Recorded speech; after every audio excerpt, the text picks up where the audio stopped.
दोस्तों, आप सभी लोगों ने लास्ट एपिसोड में देखा कि अस्मिता वहाँ से आज़ाद हो जाती हैं और अस्मिता के जगह पे दीपिका को वहाँ पे शान और अस्मिता बांध देती हैं। फिर उसके बाद शान कहते हैं ये है एक आशिक का प्यार। जब शान और जब पुचकी एक साथ हो जाते हैं तो दुनिया की ताकत कोई भी नहीं रोक पाता है। हमारा और पुचकी का वो प्यार है जो कभी कोई ख़त्म नहीं कर सकता है। दोस्तों, ये एपिसोड में आगे बढ़ने से पहले दोस्तों, अगर अभी तक आपने मेरे चैनल को सब्सक्राइब नहीं किया तो प्लीज़ सब्सक्राइब कर देना। इससे मुझे मोटिवेशन मिलेगा और मैं आप सभी के लिए ऐसी रिव्यू लाता रहूँगा। तो अगर अभी तक आपने लाइक, कमेंट, शेयर, सब्सक्राइब नहीं किया तो कर देना। तो गाइस, अब इस एपिसोड में आगे बढ़ते हैं। दोस्तों, उसके बाद अस्मिता और शान बाहर आ जाते हैं और अस्मिता शान को कहती हैं आई लव यू और शान अस्मिता को गले लगा लेते हैं और दोनों जन रोने लगते हैं और कहते हैं कि मुझे पता था मेरी पुचकी जो है किसी बुरी हालात में फंसी हुई है। उसके बाद शान अस्मिता के ऊपर देखते हैं। अस्मिता को काफ़ी ज़्यादा घाव रहता है, उसके सर में और हाथ पैर में घाव लगे रहते हैं। फिर शान कहते हैं कि मैं उस कमीने को छोड़ूंगा नहीं, एक एक खून का बदला लूँगा तुम्हारा। उसके बाद शान काफ़ी गुस्से हो जाते हैं और वहाँ से भागने लगते हैं शेखावत को मारने के लिए। लेकिन फिर उसके बाद अस्मिता शान को पकड़ लेती है और कहती है नहीं शान, हम ऐसा कुछ भी नहीं करेंगे क्योंकि हमारे पास अभी कोई भी सबूत ऐसा नहीं है कि हम उसके खिलाफ़ कोई भी कार्रवाई कर सकते हैं। और मैं पुलिस में रही हूँ, पुलिस हमेशा, कानून हमेशा सबूत मांगता है और हमारे पास सबूत नहीं है। अगर हमें कुछ करना है तो सबसे पहले हमें उसके खिलाफ़ सबूत इकट्ठा करना पड़ेगा। उसके बाद अस्मिता कहने लगती हैं, कहती हैं कि शेखावत ने जो भी कुछ किया है उसका तो उसकी सज़ा मिलेगी ही, लेकिन उसने मेरा भरोसा तोड़ा है। मैंने अपनी बच्ची के लिए मैंने उससे शादी की, लेकिन उसने मेरा भरोसा तोड़ा है, उसने मेरे साथ हैवानियत की है। इसका बदला उसको पूरा भरपूर मिलेगा। उसके बाद अस्मिता आ जाती हैं एक हॉल में और वहाँ पे खड़ी होकर सबूत लेने के लिए अपने मोबाइल में रिकॉर्डिंग रख के स्टार्ट कर देती हैं। जब शेखावत आ जाता है, शेखावत से कहती हैं कि मैं आपका वेट कर रही थी, आपसे मुझे कुछ बात करनी थी। उसके बाद अस्मिता अपना फ़ोन रिकॉर्डिंग ऑन करके टेबल पे रख देती हैं और फिर उससे बात करने लगती हैं। ये बात उनको पता नहीं है शेखावत को कि ये अस्मिता हैं, उनको लग रहा है कि ये देविका है। उसके बाद देविका बनकर अस्मिता शेखावत से कहती हैं कि मुझे मेरी आज़ादी चाहिए। उसके बाद कहने लगती हैं देखो, मैं चाहती तो भाग सकती थी, लेकिन मैंने तुमको बताया है और मुझे मालूम है अगर मैं भाग जाती तो आप दुनिया के किसी भी कोने से मुझे ढूंढ कर मार देते। ये सब इसलिए बोल रही हैं ताकि उनके फ़ोन में रिकॉर्ड हो जाए और सबूत उनके पास हो जाए। उसके बाद अस्मिता कहने लगती हैं देखो, मैं भाग के तुम्हारे पास आई हूँ, मैं भागी नहीं हूँ, तो इसलिए मैं आपसे कह रही हूँ कि मुझे मेरी आज़ादी दे दीजिए और मुझे फ्रीडम दे दीजिए। उसके बाद शेखावत ज़ोर ज़ोर से हंसने लगता है और कहता है कि क्या तुम पागल हो? तुम मेरे पास आओगी और कहोगी मुझे आज़ादी दे दो, मैं आज़ादी तुम्हें दे दूंगा, जबकि तुम अच्छी तरीके से जानती हो कि जब तक हमारा प्लान सक्सेस नहीं हो जाता तब तक मैं तुम्हें कहीं पर भी नहीं जाने दूंगा। फिर उसके बाद अस्मिता कहती हैं कि प्लीज़ अपना प्लान तो मुझे बता दीजिए। उसके बाद शेखावत कहता है ठीक है ना। फिर अस्मिता पूछती हैं कि आखिर तुम्हारा प्लान क्या है, वो तो बता दीजिए, क्या क्लियर है, वो मेरे समझ में आना चाहिए। आपको क्या लगता है कि आप अस्मिता को कैद करके रखेंगे और शान यहाँ से चुपचाप निकल जाएगा? उसके बाद शेखावत काफ़ी गुस्सा हो जाता है, दौड़कर देविका का गला पकड़ लेता है और गुस्से में कहता है कि व्हाट रबिश, क्या तुम मुझे सिखाओगी मुझे क्या करना है? उसके बाद शेखावत कहता है कि तुम्हें याद है ना किन टर्म और कंडीशन पर मैंने तुम्हें बाहर निकाला है? उसके बाद देविका कहने लगती है हाँ हाँ याद है, मुझे सब याद है, जो करना है आप कीजिए, मुझे जाने दीजिए। फिर उसके बाद गुस्से में बोलते हैं शेखावत चुप, और जो कुछ भी याद है ना वो सब संभाल के अपने दिमाग में रखो, आइंदा मेरे साथ ऐसी हरकतें मत करना, नहीं तो मैं तुम्हें हमेशा हमेशा के लिए उसी कमरे में कैद कर दूंगा। और तुम अब मेरी बात सुनो, तुम अपना काम करो और मैं जाके अपने प्यार से मिल के आता हूँ।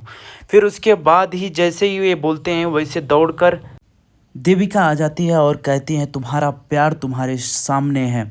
उसके बाद अस्मिता के चेहरे का रंग उड़ जाता है और काफ़ी ज़्यादा डर जाती हैं और फिर वो कहने लगती है कि देविका मैं हूँ और तुम्हारे पास में जो है वो अस्मिता है।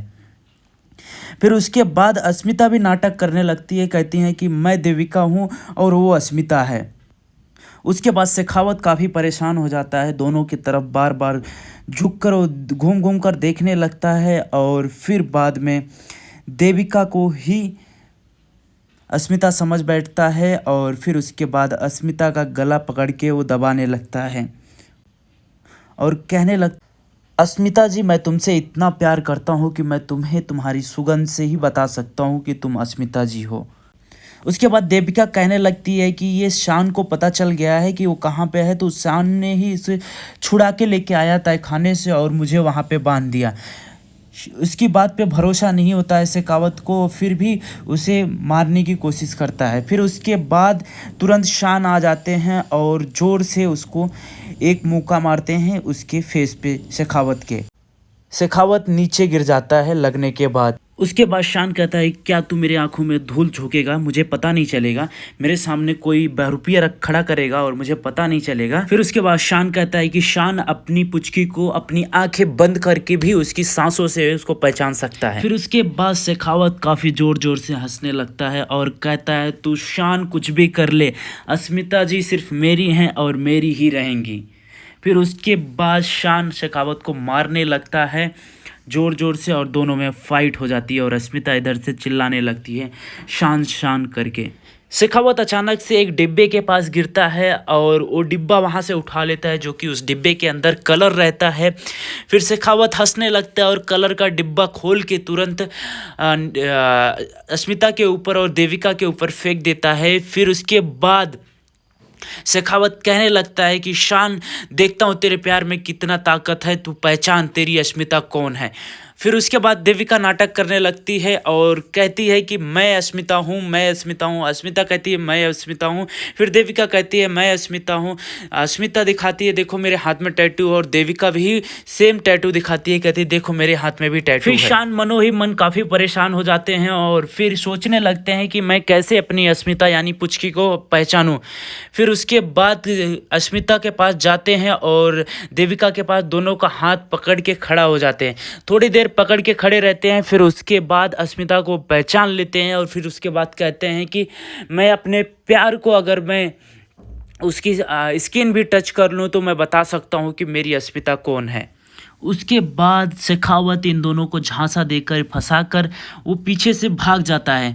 ये देविका और शान बात ही करते रहते हैं। फिर अचानक से देविका हंसने लगती है और कहती है कि शेखावत कहाँ पे चला गया।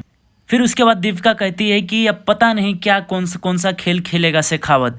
फिर उसके बाद अस्मिता कहती है शान अब क्या करूं। तो अचानक से एक कॉल आता है और शान अपना फ़ोन निकालते हैं जो कि वो कॉल नहीं रहता है कि एक वीडियो आया रहता है। जब वो वीडियो ओपन करते हैं तो उस वीडियो में दिखता है कि कृषि किडनैप हुई रहती है और कोई किडनैपर उसके गले पे चाकू रखा रहता है। फिर उसके बाद कृषि कहती है मम्मा पापा मुझे बचा लीजिए, मम्मा पापा मुझे बचा लीजिए। फिर उसके बाद वो वीडियो देखने के बाद एक कॉल आता है अननोन नंबर से शान को, और फिर जब शान रिसीव करता है तो वो शेखावत रहता है और कहता है क्यों शान, वीडियो पसंद आया तुझको।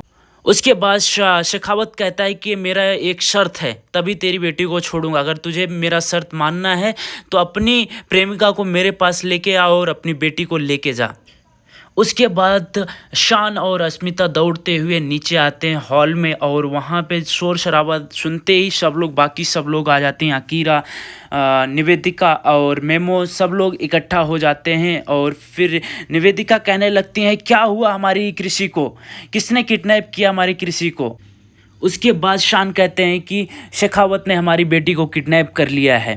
फिर उसके बाद कहते हैं शान कि उसने हमें एक शर्त रखा है, अगर वो अस्मिता को उसके